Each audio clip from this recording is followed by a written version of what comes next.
Hello everyone, this is Abhishek here. Welcome to my class. आपने जो मेरा प्रीवियस वीडियो देखा था ट्यूबरकुलोसिस के बारे में, उसमें जो पोर्शन रह गया था, अब इस वीडियो में वो पोर्शन क्लियर करूंगा। पिछले वीडियो में मैंने आपको बताया था उसका एपिडेमियोलॉजी, उसका ईटियोलॉजी और मॉर्फोलॉजी बताया था मैंने किसके बारे में, ट्यूबरकुलोसिस में। यानी उसकी एपिडेमियोलॉजी कैसी होती है, क्या हिस्ट्री थी, किस तरीके से उसकी खोज हुई, किस तरीके से लोगों को पता चला इस ट्यूबरकुलोसिस बीमारी के बारे में। फिर मैंने आपको इसके बारे में इसकी एटियोलॉजी बताया कि वर्ल्ड वाइड कैसा फैला हुआ है ये, कि कैसे इन्फेक्शन कॉज करता है ये। फिर उसके बाद मैंने आपको बताया उसकी मॉर्फोलॉजी के बारे में। अब इस वीडियो में मैं आपको बताऊंगा इसका मोड ऑफ ट्रांसमिशन, ये किस तरीके से ट्रांसमिट होता है एक पर्सन से दूसरे पर्सन में, किस तरीके से इन्फेक्शन होता है बॉडी में। और इसका फिर प्राइमरी ट्यूबरकुलोसिस के मैं आपको मतलब क्या बताऊंगा, आउटकम्स बताऊंगा कि इसके क्या आउटकम्स है आगे चलकर ट्यूबरकुलोसिस होने के बाद। तो चलिए शुरू करते हैं। तो मैं हम देख रहे हैं आज मोड ऑफ ट्रांसमिशन, यानी कि ट्यूबरकुलोसिस का क्या मोड है ट्रांसमिशन का, यानी किस तरीके से वो ट्रांसमिट होता है आपकी बॉडी में। ठीक है, एक पर्सन से, यानी अगर फॉर एग्जांपल मुझे ट्यूबरकुलोसिस है तो सामने वाला जो पर्सन है उसको किस तरीके से ट्यूबरकुलोसिस होगा, वो चीज हम आज देखेंगे। तो मोड ऑफ ट्रांसमिशन कैसा होता है इसका, ट्यूबरकुलोसिस का जो मोड ऑफ ट्रांसमिशन है वो होता है एरोसोल्स के द्वारा। अब एरोसोल्स क्या होते हैं, it's a kind of droplets, यानी कि जो बूंदे ड्रॉपलेट्स, जब आप ऐसा छींकते हो ऐसा खांसते हो, तो जब आप छींकते हो, जब आप खांसते हो, एंड यू स्नीज, जब आप कफिंग करते हो तो क्या होता है, एरोसोल्स निकलते हैं, यानी ऐसे tiny molecules, water molecule with the bacteria which is present in your body, यानी जो बैक्टीरिया है जो आपकी बॉडी प्रेजेंट है उसके साथ एरोसोल्स का निकलेंगे आपके स्नीजिंग के वजह से, आपकी कफिंग के वजह से क्या निकलेंगे, आपके बॉडी से बाहर निकलेंगे। किसके साथ निकलेंगे भाई, वो बैक्टीरिया को लेकर आपकी बॉडी से बाहर निकलेंगे। आपको मेरी बात समझ में आ रही है, बैक्टीरिया को लेकर आपकी बॉडी से बाहर निकलेंगे। तो जैसे कि मैंने ये फॉर डायग्रामेटिक व्यू बनाया है, भले बहुत अच्छा नहीं बनाया हो पर आपको समझाने के लिए बनाया है मैंने ये डायग्राम। तो इसमें क्या होता है, जब ट्यूबरकुलोसिस मतलब माइकोबैक्टीरियम ट्यूबरकुलोसिस जो बैक्टीरिया है, जो ह्यूमंस में कॉज होने वाला बैक्टीरिया है, बीमारी लाने वाला बैक्टीरिया जो है माइकोबैक्टीरियम ट्यूबरकुलोसिस, जब किसी इन्फेक्टेड पर्सन के द्वारा अनदर पर्सन में किस तरीके से जाता है, जो ट्यूबरकुलोसिस है वो इन्फेक्टेड पर्सन से कैसे जाएगा, अगर किसी को ट्यूबरकुलोसिस है, किसी को ट्यूबरकुलोसिस हो गया है तो किसके थ्रू जाएगा, ये बनाया मैंने ब्लू जो लाइनिंग में बनाया, ब्लू लाइनिंग में ट्रैकिया और जो रेड लाइनिंग है ये है इसोफेगस। ठीक है, तो ट्रैकिया में आपको क्या प्रेजेंट है, कफ प्रेजेंट है। कफ के अंदर क्या प्रेजेंट है, आपके कफ के अंदर प्रेजेंट है ट्यूबरकुलोसिस। ठीक है, ट्यूबरकुलोसिस के जो बैक्टीरिया है वो प्रेजेंट है कफ के साथ, जैसे कि ये है ट्यूबरकुलोसिस के बैक्टीरिया, बहुत सारे भाई ये कफ के अंदर प्रेजेंट है। ठीक है, बहुत सारे प्रेजेंट है, ये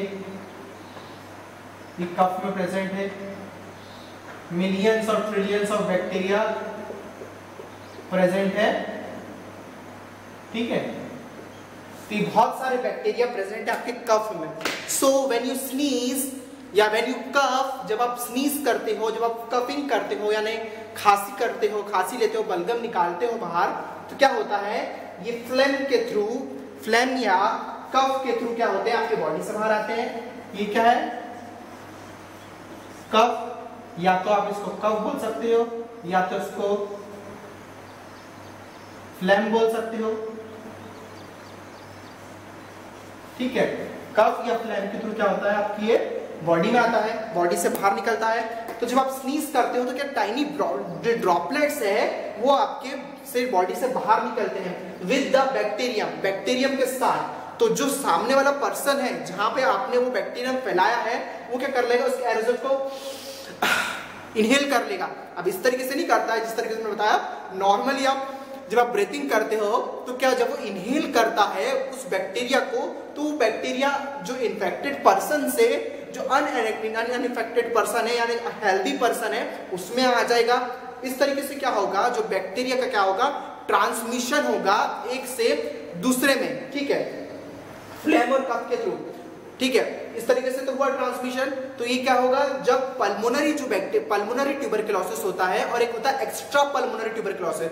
जो पल्मोनरी ट्यूबरकुलोसिस होता है वो होता है आपके लंग्स में। ठीक है, तो वो जो स्नीजिंग के थ्रू ही क्या होता है, फैलता है। पर जो एक्स्ट्रा पल्मोनरी होता है वो किस तरीके से फैलता है, यानी कि लंग्स के बाहर जो ट्यूबरकुलोसिस होता है आपकी बॉडी में, वो एक तो फैलता है आपके ही कारण से फैलता है।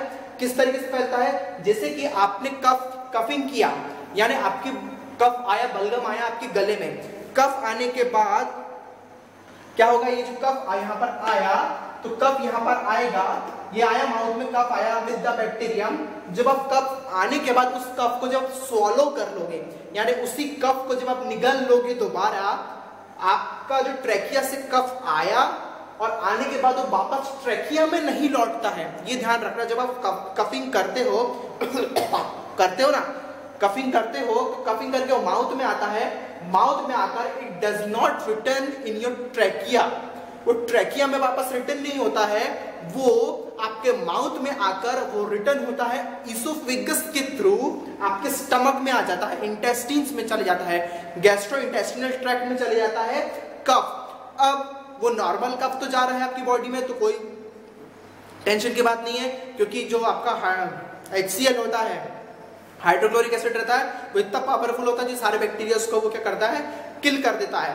पर in case of tuberculosis, tuberculosis ऐसा बैक्टीरिया है जो HCl के द्वारा भी क्या होता है, किल नहीं हो पाता है, क्योंकि उसके जो पॉलीपेप्टाइड और मैनोज और जो उसकी माइकोलिक एसिड की जो उसकी लेयर रहती है, जो रिच इन लिपिड्स रहती है, वो क्या करती है, उसको इतनी स्ट्रॉन्ग शील्ड प्रोवाइड करती है कि वो हर किसी चीज से क्या नहीं होता है, मरता नहीं है, किल नहीं हो पाता है। तो जो आपने कफ या फ्लेम आपने कफिंग के द्वारा आपके मुंह में लाया, स्वॉलो करा, उसको स्वॉलो करके क्या होगा, आपके इंटेस्टिन्स में चली जाएगी, और वही कफ जब इंटेस्टिन्स में आपके स्टमक में चले जाता है, तो उस कफ से क्या होता है, आपका जो इंट्रा जो पल्मोनरी ट्यूबरकुलोसिस है वो एक्स्ट्रा पल्मोनरी में कन्वर्ट हो जाता है। मतलब कैसा होगा कि वो प्राइमरी, मतलब जो ट्यूबरकुलोसिस है जो कि पल्मोनरी में प्रेजेंट है, अब पल्मोनरी के साथ साथ ट्यूबरकुलोसिस आपके कहाँ प्रेजेंट हो जाएगा, आपके GIT में, है ना, गैस्ट्रोइंटेस्टिनल में आपको हो जाएगा, ट्यूबरकुलोसिस हो जाएगा। इस तरीके से क्या होता है, ट्रांसमिशन होता है ट्यूबरकुलोसिस का, ठीक है, ट्यूबरकुलोसिस माइकोबैक्टीरियम ट्यूबरकुलोसिस का। और जो माइकोबैक्टीरियम बोविस जो स्पीसीज है उसके थ्रू भी आपको ट्यूबरकुलोसिस होता है। उसके थ्रू कैसे होगा, पर क्योंकि जो माइकोबैक्टीरियम ट्यूबरकुलोसिस ऐसा स्पीसीज है जो कि ह्यूमंस में होने वाला माइकोबैक्टीरियम है, पर जो बोविस जो है वो ह्यूमंस में नेचुरली नहीं होता है, पर अननेचुरली किस तरीके से होगा, वो किसके द्वारा होगा, it is spread by Mycobacterium bovis spread by infected cow, यानी इन्फेक्टेड काउ के द्वारा, यानी गाय के द्वारा, जिसमें बोविस माइकोबैक्टीरियम बोविस से जो इन्फेक्टेड है वो काउ का जब आप मिल्क पियोगे, यानी जब उसका दूध पियोगे, बाय ड्रिंकिंग अनपेस्चराइज्ड मिल्क, पेस्चराइजेशन नहीं करवाते ना लोग, बहुत होशियारी बताते हैं, कच्चा दूध पी लेते हैं, ठीक है, यार कुछ नहीं होता, वो लोगों को क्या होता है, जिस काऊ में इन्फेक्शन है माइकोबैक्टीरियम बोविस का, वो इन्फेक्शन अनपेस्चराइज्ड मिल्क पीने के कारण, क्योंकि उसके मिल्क में क्या प्रेजेंट है, क्या प्रेजेंट है उसके मिल्क में, माइकोबैक्टीरियम बोविस की स्पीसीज प्रेजेंट है, जो कि क्या करती है, माइकोबैक्टीरियम बोविस की स्पीसीज मिल्क में प्रेजेंट होने के कारण अफेक्टेड काऊ की, जो कि इन्फेक्टेड काऊ की, जो कि क्या है, इन्फेक्टेड माइकोबैक्टीरियम बोविस से, अगर आप वो मिल्क पी लोगे, बिना उबाला हुआ, बिना पेस्चराइज्ड किया हुआ मिल्क जब आप पी लेते हो, उसके कारण क्या होता है, काऊ में जो बोविस प्रेजेंट है, अब वो माइकोबैक्टीरियम बोविस आप में आ जाएगा, उसके द्वारा क्या होगा, माइकोबैक्टीरियम बोविस का आपकी बॉडी में ट्रांसमिशन होगा, ठीक है। तो अभी हम क्या, किस पे हमारा मेन फोकस हमारा माइकोबैक्टीरियम ट्यूबरकुलोसिस पे है, ना कि माइकोबैक्टीरियम बोविस पे है। पर मैंने आपको बता दिया बोविस भी किस तरीके से बॉडी में, मतलब एक से दूसरे में स्प्रेड होता है, ह्यूमन टू ह्यूमन स्प्रेड नहीं होता है, पर ये जानवर से आपके इसमें आ सकता है। कैसे आ सकता है, अनपेस्चराइज्ड मिल्क पीने की वजह से, ठीक है। तब आगे बढ़ते हैं हम, इतनी चीज क्लियर हो गई। मोड ऑफ ट्रांसमिशन कैसा होता है, एरोसोल्स के द्वारा होता है, इसमें क्या देखा, कितने सारे ड्रॉपलेट्स ऐसा फैल जाते हैं, उसके कारण क्या होता है, आपकी बॉडी में ट्यूबरकुलोसिस का ट्रांसमिशन होता है। अब हम देखेंगे आगे जो पॉइंट है प्राइमरी टीबी के बारे में। क्या देखेंगे, प्राइमरी टीबी यानी प्राइमरी तौर से ट्यूबरकुलोसिस किस तरीके से इन्फेक्शन होता है। There is a huge difference between infection and the disease. समझ में आ रही मेरी बात, इन्फेक्शन में और डिसीज हो जाने में बहुत डिफरेंस है, ठीक है। अब वो डिफरेंस क्या है मैं आपको अपने वीडियो में बताऊंगा, ठीक है। अभी हम क्या देख रहे हैं, इन्फेक्शन किस तरीके से होता है हम वो देख रहे हैं, ठीक है। डिसीज कैसे बनती है वो नहीं देख रहे हैं हम, ठीक है। इसमें डिफरेंस होता है ट्यूबरक्लोसिस में। तो क्या होगा, हम देख रहे हैं यहां पर क्या होगा, ये मैंने बताया लंग्स का डायग्राम, ठीक है। क्या बनाया मैंने, लंग्स। तो इस डायग्राम में देखो मैंने बनाया है, यहाँ देखो लंग्स बनाया है, बाहर की जो लेयर है इसको बोलते हैं पैराइटल प्लूरा, जो ग्रीन कलर से बनी है। जो ब्लैक लेयर बनी है वो पेरेन्काइमा की है, और जो इनर मोस्ट लेयर है जो कवरिंग है अंदर काइट में, लंग्स में, वो है विसरल प्लूरा। काई की बाहरी लेयर है पैराइटल प्लूरा की, ये है पेरेन्काइमा। जो ब्लैक लेयर बनाया है मैंने, और जो अंदर स्लाइटली पिंक और वायलेट कलर में बनाया है, ये जो अंदर की लेयर है वो विसरल प्लूरा की होती है, ठीक है। ये ट्रैकिया, ये है एल्वेलाई, ठीक है। ये जो बने हैं ना पर्पल में, ये है एल्वेलाई, ये है ब्रांचेस सेगमेंट्स जो प्राइमरी और सेकेंडरी ब्रोंकाई बटे हुए हैं। अब क्या होता है, जब इन्फेक्शन होता है टीबी का, टीबी के इन्फेक्शन में क्या होता है कि जब बैक्टीरियम आया, ये है क्या है, ये माइकोबैक्टीरियम बैसिला है, ये जो बने हैं पर्पल कलर की ये लंबी लंबी लाइनिंग है, ये है माइकोबैक्टीरियम ट्यूबरकुलोसिस, ठीक है। तो जब माइकोबैक्टीरियम ट्यूबरकुलोसिस आपकी बॉडी में आता है, यानी जब आपके लंग्स में माइकोबैक्टीरियम ट्यूबरकुलोसिस आता है, तो आने के बाद क्या समय क्या होता है, जो लेयर रहती है एपिथेलियम की, यहाँ देख रहे हैं एपिथेलियम की लेयर है, वहां पे क्या होगा, जो म्यूकस मेम्ब्रेन लेयर है वो गॉबलेट सेल्स के द्वारा क्या करेगी, म्यूकस सीक्रेट करेगी। जो म्यूकस मेम्ब्रेन जो अंदर रहती है एपिथेलियल लेयर में, क्या होगा, वो क्या सीक्रेट करेगी, गॉबलेट उसके अंदर जो गॉबलेट सेल्स होंगे, गॉबलेट सेल्स क्या करेंगे, म्यूकस सीक्रेट करेंगे। और म्यूकस क्या करेगा, ट्रैप कर लेगा, यानी कि जो बैक्टीरिया आसानी से बह रहा है, म्यूकस क्या करेगा, उसको ट्रैप कर लेगा, पकड़ लेगा, यानी कि उसको आगे नहीं बहने देगा। पर क्योंकि माइकोबैक्टीरियम ट्यूबरकुलोसिस ऐसा बैक्टीरिया है जो कि जिसको कौन म्यूकस भी ट्रैप नहीं कर सकता, पकड़ नहीं सकता, ठीक है। तो इसके कारण क्या होगा, ये क्या होगा, अंदर पूरी बॉडी में एल्वेलाई तक आ जाएगा, ठीक है। अब क्या होगा, बैसिलाई ट्रैप इन म्यूकस, बैसिलाई क्या होता है, ट्रैप हो जाता है म्यूकस में, कहीं ट्रैप हो जाता है, कहीं क्या होता है, बहने लग जाता है, और उसके कारण क्या होता है, ये बॉडी में क्या होता है, आगे चल के ये स्प्रेड हो जाता है, क्योंकि क्या होती है, इसमें माइकोलिक एसिड की क्या होती है, लेयर होती है, ठीक है। तो अगर जब इसमें ट्रैप हो गया, अब ट्रैप होने के बाद क्या होगा, मैं आपको बताता हूँ।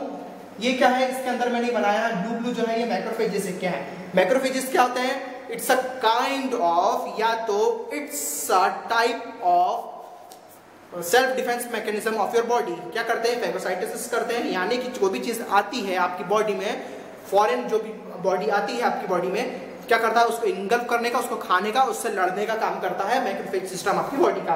तो मैक्रोफेज सेल क्या करती है, जैसे ही आया आपके बॉडी में ट्यूबरकुलोसिस, अब इस पार्ट में देखो, इधर आया ट्रैप होने के बाद, अब इस बैक्टीरिया को मैक्रोफेज को मैंने यहाँ पे बड़ा करके बनाया है ताकि आपको समझ में आए, ठीक है। जब यहाँ पर ये आ जाएगा तो क्या होगा, ये है मैक्रोफेज, ये है किसके अंदर, न्यूक्लियस, ठीक है। मैक्रोफेज में क्या होता है, रिसेप्टर्स प्रेजेंट रहते हैं। क्या रहते हैं, रिसेप्टर्स प्रेजेंट रहते हैं। रिसेप्टर्स क्या करते हैं, जो भी बैक्टीरिया आया, बैक्टीरिया को क्या करते हैं, पकड़ने का काम करते हैं, ठीक है। जो भी बैक्टीरिया आया उसको ट्रैप करने का काम करते हैं। तो इसके ऊपर बहुत सारे क्या होते हैं, रिसेप्टर्स होते हैं। रिसेप्टर्स का काम क्या होता है, बैक्टीरिया पे भी रिसेप्टर्स होते हैं, और क्या होते हैं, बॉडी में भी आपके सेल्स के ऊपर भी रिसेप्टर्स होते हैं, जो कि एक सेल को दूसरे सेल से कनेक्ट करने का काम करते हैं। There is a junction between them, उनके बीच में एक जंक्शन रहता है जो कि क्या करता है, उनको कनेक्ट करता है, कड़ी रहती है इनके बीच में। तो जो ये है माइकोबैक्टीरियम ट्यूबरकुलोसिस, और ये है मैक्रोफेज। तो मैक्रोफेज के ऊपर ये रिसेप्टर है, और ये है माइकोबैक्टीरियम ट्यूबरकुलोसिस के ऊपर ये येलो कलर का रिसेप्टर, ठीक है।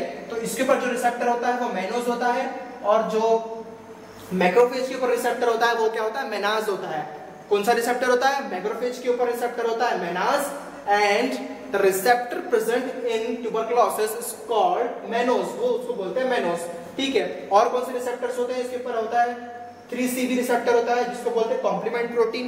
क्या बोलते हैं, कॉम्प्लीमेंट प्रोटीन रिसेप्टर होता है। और क्या एक और रिसेप्टर होता है इसके ऊपर, PRP, जिसको बोलते हैं पैटर्न रिकॉग्नाइजेशन रिसेप्टर।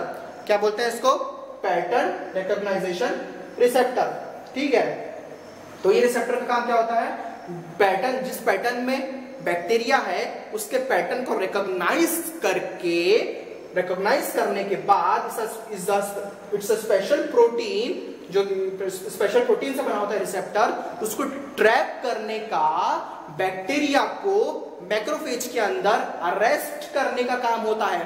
क्या होता है, जो भी बैक्टीरिया आया उसको ट्रैप करने का, उसको अरेस्ट करने का काम कौन करता है? मैक्रोफेज करता है अपने रिसेप्टर्स के द्वारा। आ रही मेरी बात समझिए, इसमें जो रिसेप्टर्स प्रेजेंट है क्या करते हैं, जो भी बैक्टीरिया आ रहा है उसको ट्रैप करके, उसको पकड़ के अरेस्ट कर लेते हैं काय में, itself in the macrophage. Macrophage के अंदर ही उसको क्या करते हैं, इस टाइप के जो रिसेप्टर्स रहते हैं वो क्या करते हैं, उसको अरेस्ट कर लेते हैं। और रिसेप्टर्स इसमें भी रिसेप्टर्स प्रेजेंट रहते हैं, ठीक है, इसमें भी रिसेप्टर्स प्रेजेंट रहते हैं। ये रिसेप्टर्स भी क्या करते हैं, इसके रिसेप्टर्स और इसके रिसेप्टर्स मिलके आपस में कनेक्ट होते हैं और क्या करते हैं, एक दूसरे से ज्वाइंट हो जाते हैं, ठीक है। यानी कि जो भी बैक्टीरिया आया अब वो मैक्रोफेज से बच के नहीं जा सकता। तो इस वीडियो में मैंने आपको क्या क्या चीजें बताई, इस वीडियो में मैंने बताया आपको मोड ऑफ ट्रांसमिशन, यानी कि किस तरीके से जो माइकोबैक्टीरियम स्पीसीज है क्या है ना, उसके में जो ट्यूबरकुलोसिस स्पीसीज है, उसके अंदर जो बोविस स्पीसीज है, किस तरीके से ह्यूमंस में स्प्रेड होती है एक से दूसरे में। तो कैसे होती है, जो माइकोबैक्टीरियम ट्यूबरकुलोसिस वाली स्पीसीज है, ट्यूबरकुलोसिस वाली एक अलग स्पीसीज है और बोविस वाली अलग स्पीसीज है ना, अफ्रीकनम और ये सब स्पीसीज क्या अलग होती हैं। और इन स्पीसीज में क्या होता है, जो एरोसोल्स की तरह, जो ट्यूबरकुलोसिस है वो एरोसोल्स के द्वारा स्प्रेड होता है, यानी एक से दूसरे की तरफ। किसके द्वारा, जब आप कफ करते हो, कफ बाहर निकालते हो, उसके थ्रू क्या होगा, बॉडी में स्प्रेड होगा, कफ और फ्लैम के थ्रू। और जो बोविस होगा किसके थ्रू स्प्रेड होगा, इन्फेक्टेड काउ के द्वारा, जो अनप्रेशराइज्ड मिल्क पीने के द्वारा स्प्रेड होगा, ठीक है। और प्राइमरी टीबी किस तरीके से आपकी बॉडी में आएगा, जब आपकी बॉडी में आया, ये आने के बाद क्या होगा, इधर म्यूकस मेम्ब्रेन प्रेजेंट है, म्यूकस किसके द्वारा स्प्रेड होता है, गॉबलेट सेल्स के द्वारा स्प्रेड होता है। Goblet cells secrete your mucus and trap the bacilli whichever however which come in your body. किसी भी तरीके से आपकी बॉडी में अगर आएगा, जो बेसिला या बैक्टीरिया आएगा, म्यूकस उसको ट्रैप करने का काम करता है। But what happens in Mycobacterium tuberculosis, it has a exceptional case. Exceptional case होता है ये। इसमें क्या होता है, जो माइकोलिक एसिड जो होता है, इसमें जो हाई रिच इन लिपिड्स होता है, इसमें जो मैनोज प्रेजेंट रहता है, ये सब क्या करता है, वैक्सी जो अपीयरेंस है इसका क्या करता है, यहाँ पे ट्रैप होने से, फंसने से उसको बचा लेता है। बचाने से क्या होता है, ये पूरी बॉडी में सर्कुलेट हो जाता है। और बॉडी में अगर सर्कुलेट हो गया, ये क्या करेगा, इन्फेक्शन कॉज करेगा, ठीक है। इसकी जो लेयर्स रहती हैं, इनकी लेयर में फैलेगा। और क्या होगा, जब ये इसमें आएगा तो किस तरीके से ट्रैप होएगा, ट्रैप होने के लिए इसमें प्रेजेंट है रिसेप्टर्स। जो रिसेप्टर्स क्या करेंगे, बैक्टीरियम के रिसेप्टर से कनेक्ट होंगे, उसको अरेस्ट कर लेंगे itself in the macrophage. Macrophage में ही उसको अटैच कर लेंगे, वहां पे रोक लेंगे कि भाई अब हमने तुमको घेर लिया है, now you can not go from there, ठीक है, हमने तुमको यहाँ पे रोक लिया है, now you can not leave from there, you can not go from there, तुम यहाँ से नहीं जा सकते, तुम यहाँ से नहीं निकल सकते, क्योंकि भाई हमने अब क्या कर लिया, तुमको पकड़ लिया है, तुमको ट्रैप कर लिया। किनके द्वारा, ये समझ लो, ये हथकड़ियां हैं, ठीक है, ये हथकड़ियां हैं किसकी, मैक्रोफेज की, जो कि इसके हाथ को पकड़ लेती है बैक्टीरियम के, और इसको अब ये यहाँ से नहीं जाने देगी। कौन सी होती है, पीआरपी, पीसीबी, मैनोज, इस टाइप की क्या होते हैं, मैनाज, इस टाइप की क्या होते हैं, इसमें रिसेप्टर्स होते हैं, जो कि और जिसकी काय से बने होते हैं, स्पेशल प्रोटीन से बने होते हैं, जो कि बैक्टीरियम को यहाँ पे पकड़ लेते हैं, कैद कर लेते हैं, ताकि वो नहीं निकल पाए। तो इतनी चीज मैंने आपको वापस रिवाइज करा दिया हूँ। और जो नीचे का जो आइटम है, जो मैंने बनाया है, इसको मैं इसके नेक्स्ट वीडियो में क्लियर करूंगा कि अब इन्फेक्शन तो भी आ गया है, अब इन्फेक्शन किस तरीके से कॉज होएगा, किस तरीके से मैक्रोफेज लड़ेगा, किसके द्वारा लड़ेगा, ताकि आपकी बॉडी में इन्फेक्शन ना हो। और अगर आपकी बॉडी में इन्फेक्शन ना हो, उस पर से उसको कैसे करेगा। और अब जो माइकोबैक्टीरियम ट्यूबरकुलोसिस इतना स्ट्रांग होता है कि इन्फेक्शन करके ही मानता है, तो किस तरीके से करके ही मानेगा वो इन्फेक्शन, वो चीज भी हम अब इसके नेक्स्ट वाले वीडियो में हम उसको क्लियर करेंगे।